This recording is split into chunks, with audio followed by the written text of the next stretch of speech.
क्या मैं अंदर आ सकता हूँ दुनदार साहब? अब्दुल रहमान। बाबा जान। भाई साहब, अंदर आ जाएं अब्दुल रहमान गाजी।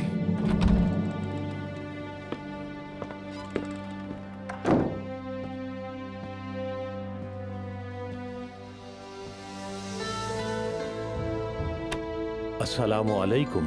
वालेकुम अस्सलाम। वालेकुम अस्सलाम। वालेकुम सलाम।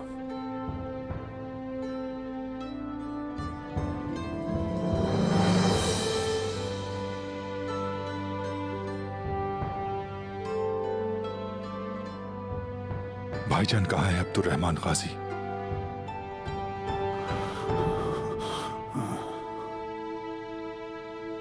खामोश मत रहे अब्दुल रहमान गाजी।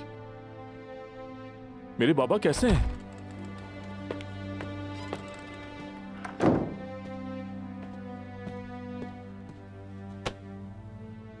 अब्दुल रहमान गाजी।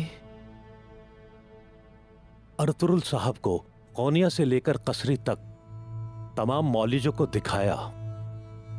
कसरी में गौहर सुल्तान के शिफा खाने के मौलिजों ने कहा है कि बीमारी फेफड़ों तक पहुंच चुकी है।